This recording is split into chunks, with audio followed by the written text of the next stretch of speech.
My job is watching a woman trapped in a room.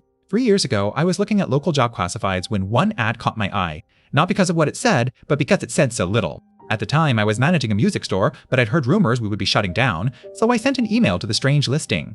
Half an hour later, I had a response telling me to go to an office building for my screening. I filled out forms and questionnaires, and they told me they'd be in touch.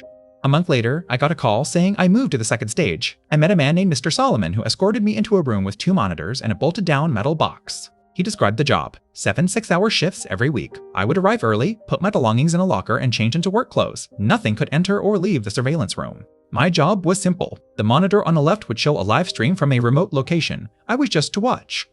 Once an hour, I'd log anything interesting on the computer. The red button was for emergencies. The green button was for something noteworthy. He said I should err on the side of only using it for something of real significance. He pointed out the camera on the ceiling. He said my work would be observed.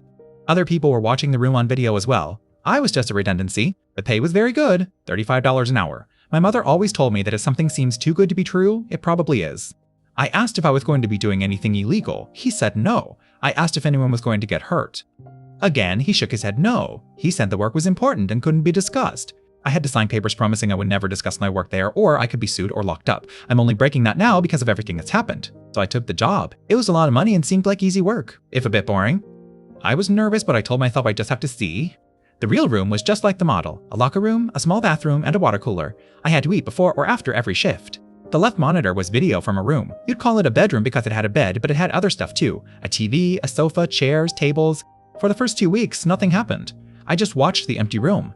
I started to think this was the easiest job I'd ever had. Boring, but easy. Then one day she appeared, a woman. She walked into frame and sat on the sofa. She looked around like she was checking for cameras, and then she just stared at the wall. I stared at the screen. I didn't know what to do. I hit the green button. Nothing happened. No response, so I just kept watching. She started appearing every day. Same time, same routine. She'd walk in, sit on the sofa, stare at the wall, and then leave. She never ate, never drank, never slept. I wrote logs about her, but there was nothing interesting to say. She just sat there. I wondered who she was, why she was there, who was watching me. One day she spoke. She looked directly at the camera and said, "I know you're watching." I froze. I felt like she could see me. I hit the green button over and over. Nothing. I wanted to hit the red button, but what would I say? She talked? That's not an emergency. The next day, she was gone. The room was empty again. I waited for her to come back. She never did. I kept watching the empty room day after day. I finally told myself to check the logs. I searched the terminal. There were entries from before my time.